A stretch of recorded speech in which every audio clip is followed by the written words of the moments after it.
My God, I hate drugs. Ousted Chief Justice Maria Lourdes Sereno says there is no need to change the present constitution. She raised concerns on the draft of the proposed federal constitution. Our Makoy Papioko reports.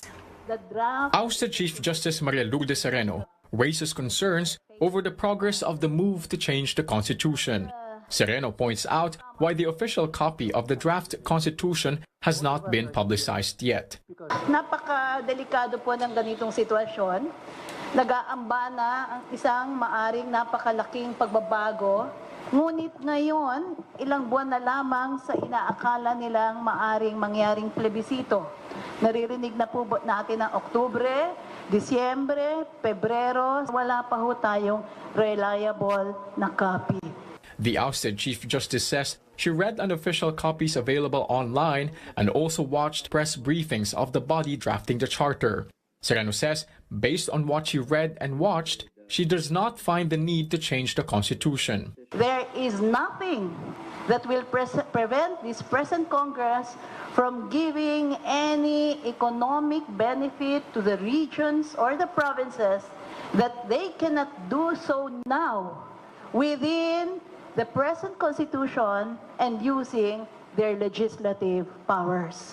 Sereno is also worried over the possibility of double taxation under the federal government. There will now be several levels of taxes. Federal taxes, state taxes, even barangays are authorized to assess fees. Wala hong built-in mechanism pang naiisip ang komisyon to prevent double taxation. Ding Generoso, the spokesperson of the consultative committee, in response to Sereno says they will submit the draft charter first to the president on Monday, July 9, as a matter of courtesy. Then, copies will be released to the public. Sereno was among the speakers at the pre-State of the Nation forum called State of Tyranny, where critics of the president gathered to discuss their assessment of his second year in office. They give Duterte a failing mark, accusing the government of deception through propaganda spread on social media. It has been a series of failures, pero dinadaan na lang ni Pangulong Duterte sa buladas, no? At yung kanyang pagmumura, yung kanyang karisma, pero hindi sapat yun eh. Siyempre fail kung ang point of view mo ay ang sitwasyon ng mamamayan, napakataas ng presyo ng bilihin. Hindi naman nataasan ng sweldo ng nakararami maliban sa mga pulis at AFP. The critics highlight the problems hounding the government, including the West Philippine Sea issue, the alleged human rights abuses committed in the war on drugs, and the rising inflation. Critics say Mr. Duterte should address these problems and not distract Filipinos with his jokes and gimmicks in his second SONA. Makoy Papioko, CNN Philippines. A check on the weather. A strong typhoon is seen to enter the Philippine area of responsibility on Monday. Weather Bureau Pagasa says the typhoon with international name Maria was last seen 1,995 kilometers east of central Luzon, packing winds of 185 kilometers per hour and gustiness of up to 225 kph. Once it enters the country, it will be named Gardo. Pagasa warns while landfall in the country is less likely, the typhoon may still enhance the southwest monsoon or habagat. This means rains are possible over western Visayas and western parts of regions 3 and 4. Metro Manila may also have occasional rains and thunderstorms early next week. Filipinos are complaining about the higher prices of basic goods and services. Now consumers are facing an added burden, higher power rates. AC Nichols reports. Consumers are hit hard by recent spikes in prices of fuel and basic goods. Worse, they have to bear with higher power costs. Meralco is charging by 31 centavos per kilowatt hour more this month, bringing the overall rate to a little over 10 pesos per kilowatt hour. Ito ay bunga ng pagtaas mismo ng mga presyo mula sa wholesale electricity spot market at maging yung independent power producers at yung power supply agreements namin ay nagkaroon din ng upward adjustment. This is because of the lower average plant dispatch and the depreciation of the peso as against the US dollar. For a typical household, the adjustment will mean paying around 63 pesos more based on the July billing statement. At least I think in terms of consumption, medyo mas bababa ngayon kumpara nung mga nagdaang summer months dahil na rin sa init ng panahon ng mga nagdaang tag-init, buwan ng tag-init. Kaya maganda pa rin na ipagpatuloy natin yung masinop na paggamit sa kuryente. As if on cue, the Nabahala family will do just this. Cut more on energy use. While they don't use air conditioning, their freezers for cold drinks sold at their sari-sari store are energy guzzlers. Unplugging the freezers at night works for them. Pati ilaw, bawas-bawasan. Lahat ng kuryenteng gamit, bawas-bawasan para makahabol sa kwan. Wala naman tayong magagawa dyan eh. The additional charge comes after 2 consecutive months of lower rates in May and June. Meralco believes past reductions somehow ease the impact of this latest adjustment because despite the increase, the overall rate is still a bit lower compared to March and April. AC Nichols, CNN Philippines. On top of rising prices of basic goods, commuters will have to shell out more for their jeepney ride. Trisha Tarada reports. It's official. The minimum jeepney fare is now a peso higher. The Land Transportation Franchising and Regulatory Board has approved the increase from 8 to 9 pesos. The order covers Metro Manila, Central Luzon, Calabarzon, and the Mindoro, Marinduque, Romblon, Palawan region or Mimaropa. Among other things is the increase in the pump prices of fuel. That there is inflation rate, no, that we have to consider, and it was proven that there was. Jeepney drivers welcome the move, but for some the increase is of little help. Parang hindi maliit pa rin, hindi pa rin sapat yan ma'am na kasi magkano lang naman ang dinagdag sa mahal ng mga petrolyo na parang hindi sapat ma'am. Sapat na yan sa ngayon. Pero kung magtaas ang diesel, mahihirapan din kami. Passengers meanwhile have mixed reactions. Hindi yan maganda kasi sa taas ng mga bilihin ngayon. Pataas ng pataas dahil sa yung train na yan. Wala silbi yung gobyerno natin. Pahirap sa mayan. Ay wala akong magagawa kung talagang kailangan itaas. Even before the order was released, many jeepney drivers had already raised their fares. Transport regulators say this is illegal.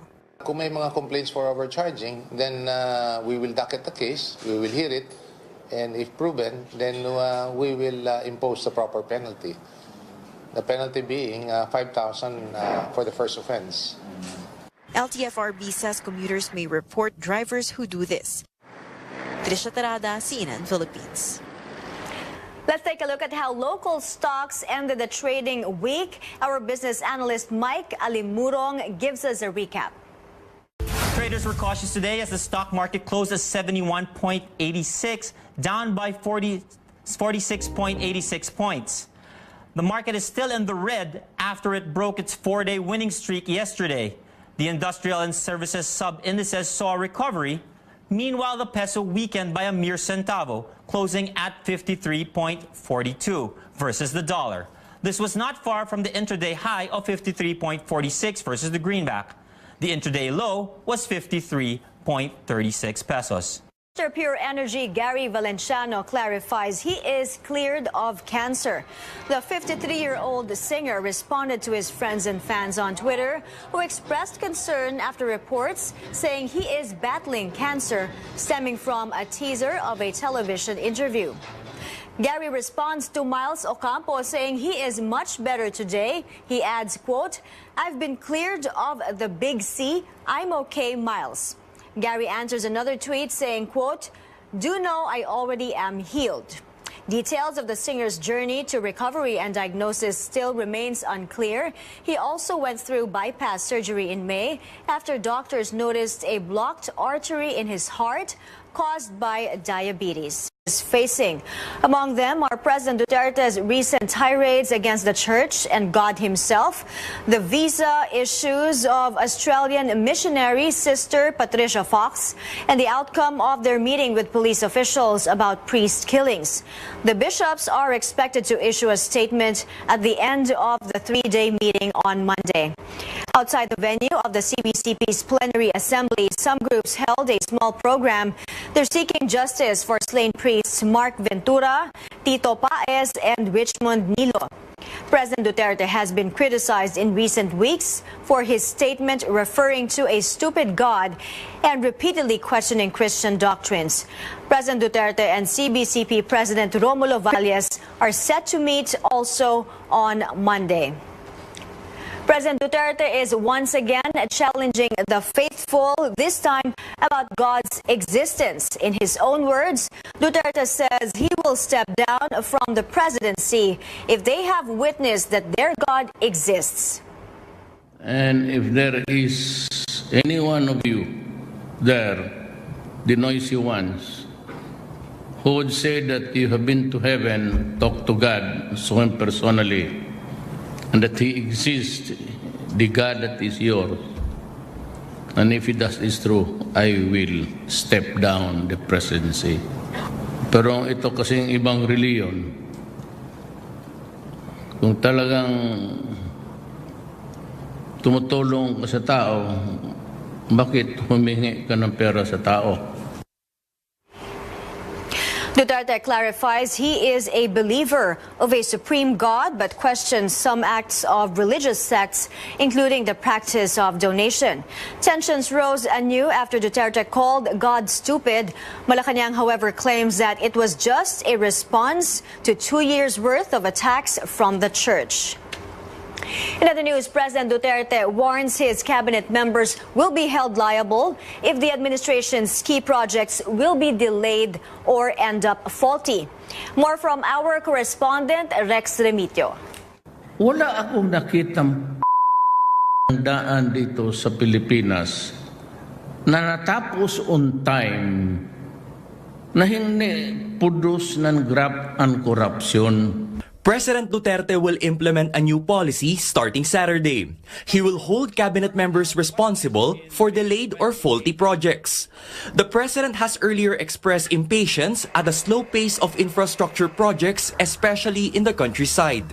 So I would like to call the attention of the secretaries, especially Secretary Villar, that if there is any slippage of any work of any kind by the national government, if you delay or if I see tomorrow, beginning tomorrow, and you're all invited to see me in Malacanang, the administration is now embarking on an ambitious build infrastructure program. The economic team is under pressure to roll out or at least approve 75 projects worth 9 trillion pesos.